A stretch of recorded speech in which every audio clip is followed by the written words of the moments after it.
بسم الله الرحمن الرحيم. إخواني أخواتي، السلام عليكم ورحمة الله تعالى وبركاته. في الحقيقة لدي حدس، وحدسي لم يخيبني من قبل. وحدسي هذا يقول أن هذا الزلزال يستعمل حاليا بشكل سياسي أو سياسوي بالأحرى مفضوح. لا أعلم لماذا حدسي يقول أنه يستعمل من أجل إبادة الشعب المغربي، أو عفوا إبادة ما تحت الركام، لأنه نحن نعيش اليوم الرابع تقريبا من هذا الزلزال، ولحد الآن 90% من الدواوير التي أبيدت عن آخرها لم تصلها المساعدات.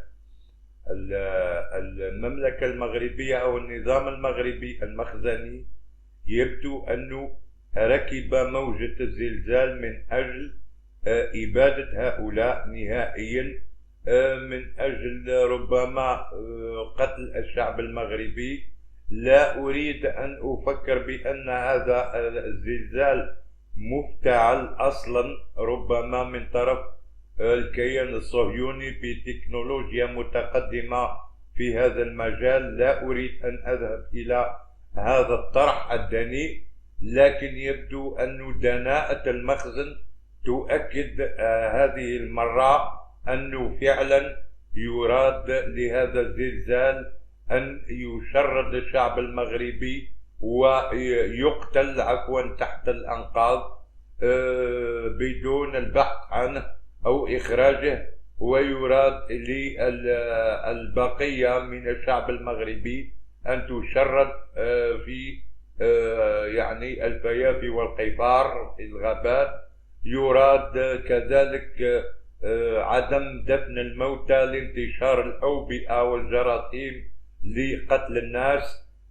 يجب على الأمم المتحدة أن تتحرك، يجب على طبعا المنظمات الحقوقية، مجلس حقوق الإنسان ومحكمة العدل الدولية، مجلس الأمن الدولي، يجب على الجميع أن يتحرك، لأنه يبدو أن هناك فعلا مخطط دنيء لقتل الشعب المغربي، خصوصا ونحن لما نتابع التلفزيونات المغربية التي لا تزال تعمل في إطار البروباغندا للملك وأشياء يعني غير مقبولة تماما، خصوصا في هذه الأوضاع. يبدو أن الأمر يسير إلى مهلكة حقيقية يراد لها أن تقضي على الشعب المغربي وعلى نفسية الشعب المغربي إذا ما تبقى حي، وإلى يعني جعل الشعب المغربي يعيش قهرا كبيرا. يعني بكل دناءة لا يزالون يتكلمون على يعني التعيش والتحية للملك. ودعنا نتابع الفيديو هذا لنرى هل هذا معقول، هل هذا يعني مضحك أم مبكي أم ماذا بالضبط. تابعوا معنا. والفرحة هي حالة روحية، وبالتالي الآن أمام هذا الحادث الزلزال، يعني الحضور جلالة الملك هو حضور روحي مرتبط كما تفضل أستاذنا الفاضل، مرتبط بأن جلالة الملك هو رمز ديال الأسرة المغربية، وبالتالي هذا الحضور الرمزي والعملي لمؤسسة إمارة المؤمنين، مؤسسة الملكية في المغرب، مرتبط بهذه المحبة، لأن نقطة القوة التي تجمع المغاربة بجلالة الملك هي البيعة، هو الاعتقاد بالانتماء للنسب الشريف، بمعنى مسألة عندها بعد روحي. هذه الروحانية هي اللي كتحفظ المغرب وكتعطيه هذه اللحمة، أنه بمجرد موقع الزلزال كان الحضور العملي والرمزي والفعلي لجلالة الملك، بحيث أنه إشراف مباشر على العملية. هذا الإشراف وهذا التوجيه المباشر هو اللي كيعكس العظمة ديال الأمة المغربية، أننا لسنا فرقان أو قبائل متناحرة، احنا أمة مغربية. وهذه الرمزية هذه الرمزيه قد تبدو للبعض عادي لاننا كنعيشوا هذه النعمه كما قال النعمه الملكيه، ولكن المساله ماشي عاديه. هذه كرامه ربانيه، وهذه بركه من البركات ديال المحبه سيدنا رسول الله صلى الله عليه وسلم على البلاد. ولذلك الحضور جلاله الملك كيعطي المغاربه الثقه في ان المشرف الاول على العمليه ليست هذه الجهه او تلك، وانما هي المؤسسه الملكيه. هذه ثقه المغاربه في المؤسسه الملكيه كيعطي للمغاربه واحد الثقه نفسيه، وكيعطيهم واحد الامل، وكيعطيهم دائما من كان يعتقد، سمح لي نرجع لواحد اللحظات ديال الفرحه، من كان يعتقد ان المغاربه بهذه القيم ديال الاسره المغربيه اللي شفنا في المباريات الوطنيه، الاسره المغربيه اللي استقبلها سيدنا، ما استقبلش اللاعبيه بوحدهم، استقبل الاسره المغربيه بشتى الاشكال ديالها. بمعنى هذا الحضور الملكي محتاجين اليوم في مثل هذه الازمات نزيدوا نعمقوا هذه اللحمه الروحيه. احنا كنعيشوا اليوم ما كنعيشوا. والله الامر يعني فعلا غير طبيعي وغير معقول. ما يقال فعلا ما يقال غير طبيعي وغير معقول وغير منطقي. الجميع يعلم أن الملك تكلم بعد يومين بعد ما يعني عزت جميع الدول في العالم الشعب المغربي على مصابه إثر هذه الكارثة الطبيعية. تكلم فيما بعد عفوا لم يتكلم، بل شاهدناه جمع مجموعة من الوزراء يبدو أنهم في فرنسا، والأكيد أن الملك أثناء يعني الحادثة أثناء الزلزال بالضبط كان في فرنسا. وحتى كاترين كولونا وزيرة الداخلية الفرنسية أكدت ذلك في لقاء تلفزيوني أن الملك كان في فرنسا. تقول أنه دخل يوم السبت، لا أعلم إذا كان دخل يوم السبت إلى فرنسا أو دخل إلى المغرب، الأمور غير واضحة. الإعلام المغربي لم يتكلم لا على دخول الملك ولا على خروجه.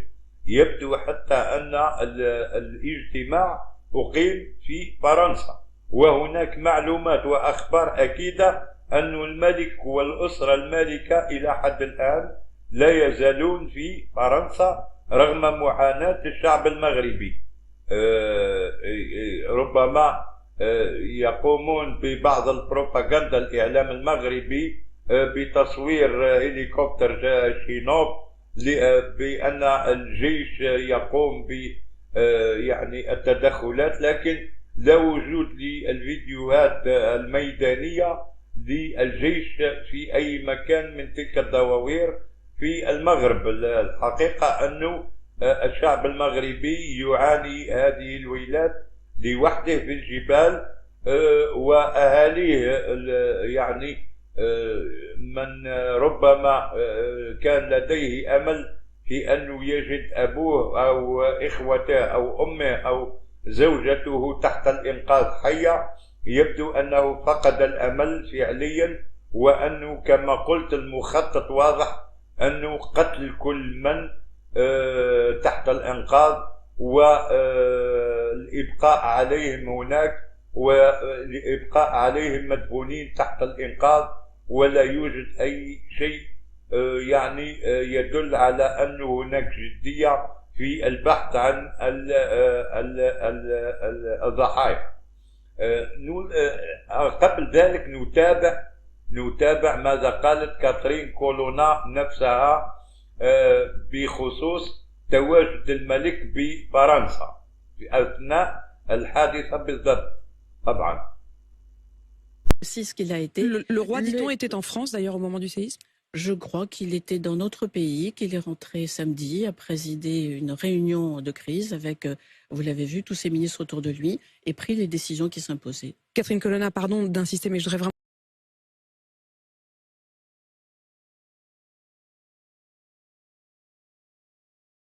الغريب في الأمر في كل ما يحدث ليس غياب الملك أو عدم البحث عن يعني الموتى أو الضحايا رحمهم الله، وإجلاء يعني المفقودين من تحت الأنقاض.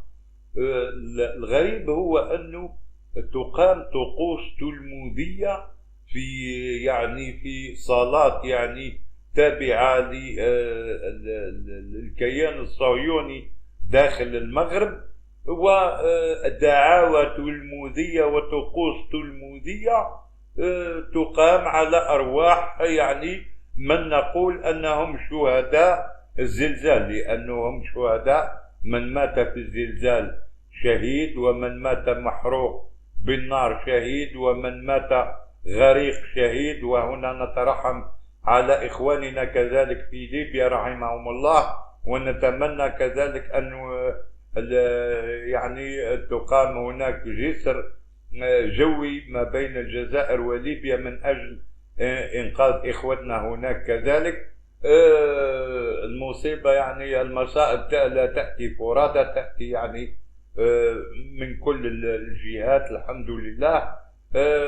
هذا ما أراد الله، الله يرحم. ولكن كما قلت في المغرب تقام طقوس تلمودية ترحما على أرواح الشهداء المسلمين.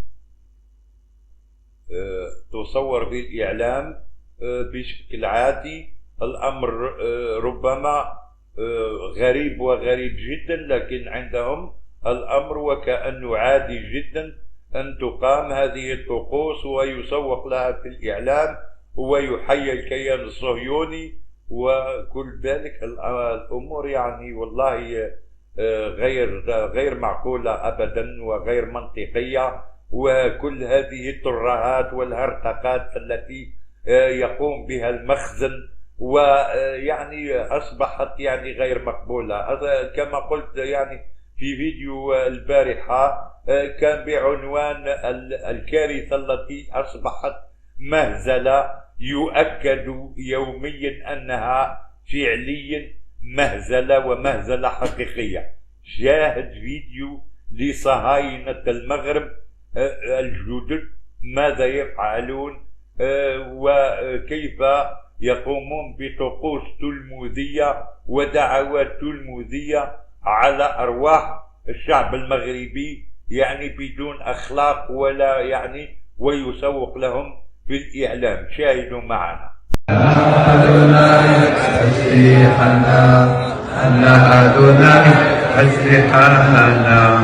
أسلحين وذنيل دين أستخدم دين آمين حسكين آمين واشتاح بالخارب حابي أسلحة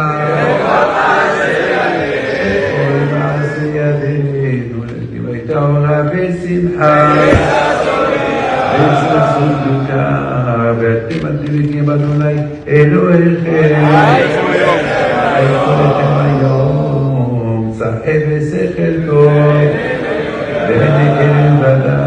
ما رأيكم؟ هل هذه الطقوس طقوس بلد مسلم، بلد إسلامي، بلد فيه المؤمنين بالله واليوم الآخر؟ من يؤمن بالله واليوم الآخر الأقدر به بدل ما يصور هذه الأشياء ويقوم بها أنه يروح يخرج الموتى، يخرج الجثث من تحت الأنقاض. كل دول العالم طلبت أنه المغرب يفتح أجواءه ويقبل هذه يطلب يقبل يعطي إشارة لدخول المساعدات الإنسانية.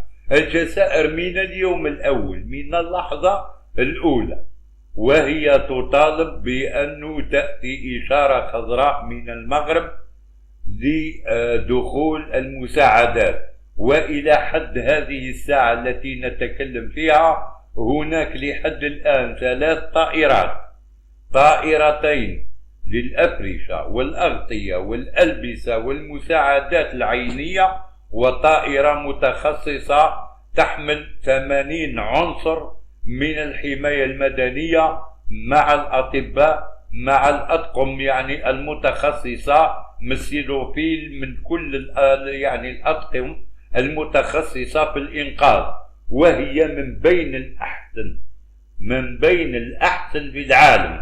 شاركنا يعني الحماية المدنية الجزائرية شاركت في كل الزلازل يعني في العشرية الأخيرة على الأقل، في ماليزيا، في تركيا، في إيطاليا، في اليونان، في كل يعني أينما كان زلزال يعني وطلبت المساعدات. الجزائر لديها حماية مدنية فعليا عملت، ولديها الخبرة والوسائل الكافية لتحديد يعني أين يوجد البشر تحت الإنقاذ تحت الأنقاض، وإخراجه سليم إذا بقى حي، وإخراج الجثث بطرق يعني تحفظ سلامة الأجساد سواء كانت حية أو ميتة.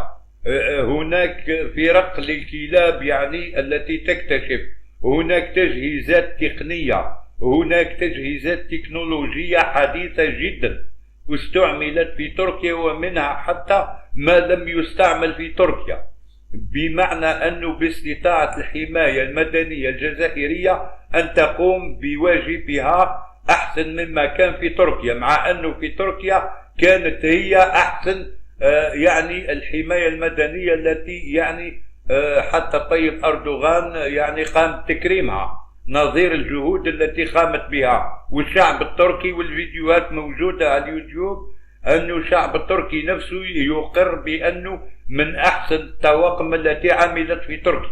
لماذا لا تريدون أن تصل الحماية المدنية الجزائرية إلى المغرب، مع أنها في أتم الاستعداد للدخول في أي لحظة تنادون فيها؟ يعني الآن رانا في منتصف الليل ولم يعطى الضوء الأخضر. ولنؤكد هذا تقرير التلفزيون الجزائري، شاهدوا بأعينكم.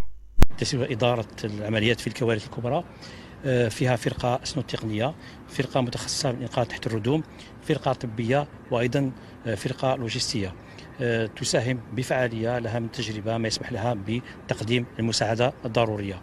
أيضا هذه الطائرة الأولى. أما الطائرتين الآخرتين فيهم المواد خاصة الخيم، أغطية، الأفرشة، أدوية، المواد الغذائية، وذلك تنفيذا لتعليمات السلطات العليا.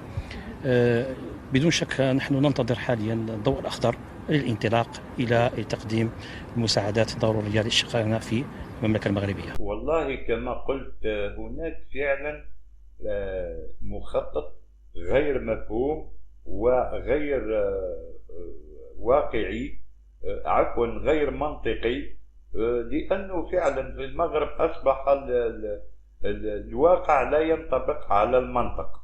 الواقع في شق أو في واد والمنطق في واد آخر. يعني لما تشوف أنت أنه الطواقم الطبية تنتظر، لما تشوف أنه الدول كلها تتابع في الموضوع إلا المخزن في واد آخر، هذا شيء غريب وغريب جدا وغير معقول وغير مفهوم، ويدعو على الاشمئزاز.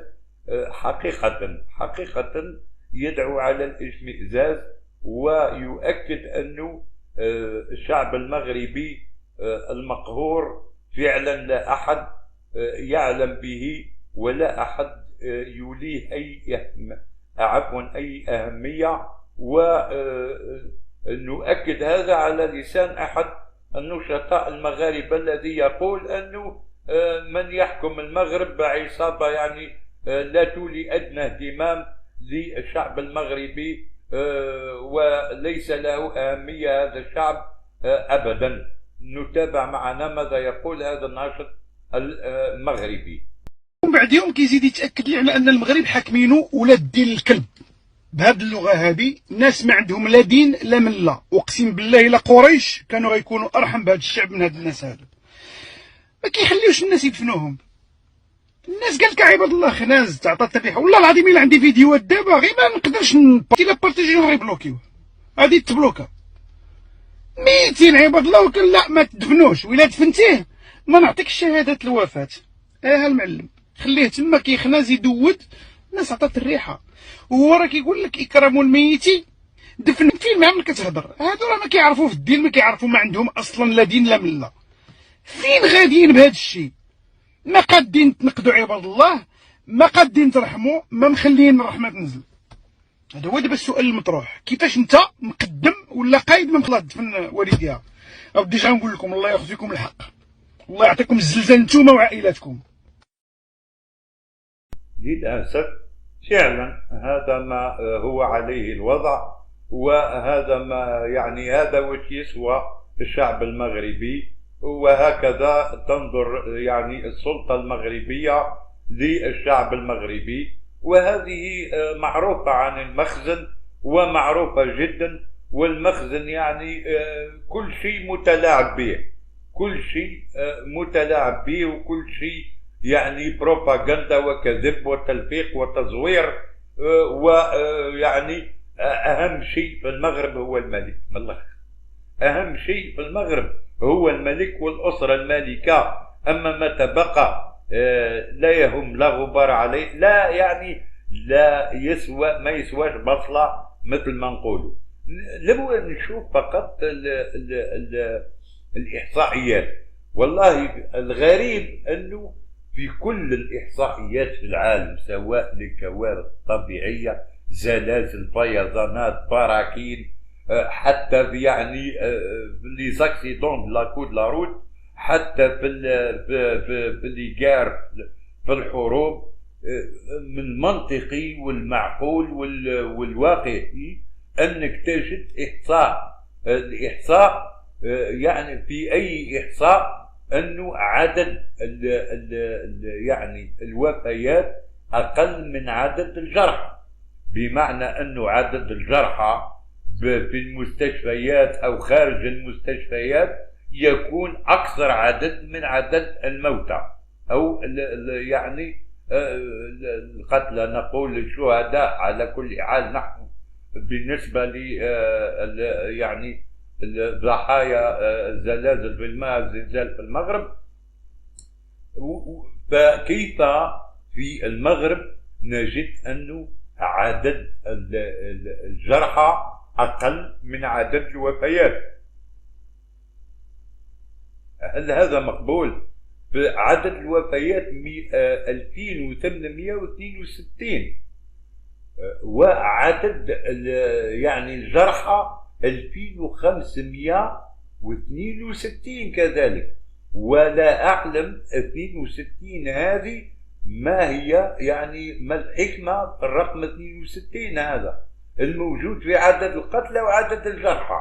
لكن كيف نتصور أنه عدد القتلى 2800 وعدد الجرحى 2500؟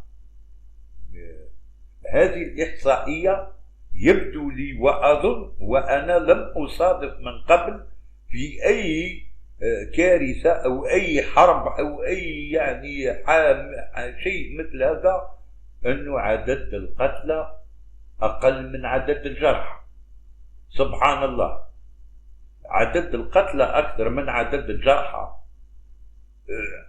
يا إخوان، أرجعوا لإحصائيات الحروب، أرجعوا لإحصائيات الكوارث، أرجعوا لهم وقابلوني يعني بأرقام حقيقية تدل على أنه فعلا عدد القتلى يعني عدد الموتى أكثر من عدد الجرحى. حتى في لاكسيدون لا كود لا روت تلقى 4 جرحى و1 ميت على الأقل، أو 2، أو يعني كيف يعني؟ سبحان الله، كيف يعني عدد القتلى، عدد الوفيات أكثر من عدد الجرحى؟ شيء لم أفهمه ولم أراه من قبل إلا في إحصائية المغرب. أنا متأكد، لا أقول أنه ربما، أنا متأكد أن هذه الإحصائيات متلاعب بها، هذه الأرقام غير حقيقية، وهذا كذب وتدليس يعني نفس الأسطوانة المخزنية، يعملوا بنفس الطريقة في كل شيء، كل حركة وسكون يقومون بها إلا وفيها تسييس وكذب وتدليس وتلاعبات. هذا هو الواقع، وهذا الشيء اللي كان والواقع مر ومر ومر جدا للأسف. إخواني أخواتي، هذا هو، هذا وش لقيت، هذا وش قدرت نقول، هذا وش ربما يعني كاين أشياء كثيرة ما تكلمتش عليها، ولكن هذه أهم الأشياء اللي راني نشوف فيها أنا من وجهة نظري. إخواني أخواتي، شكرا لكم. نتمنى يوم أحسن من هذا بالنسبة للشعب المغربي، والسلام عليكم ورحمة الله تعالى وبركاته. مع السلامة.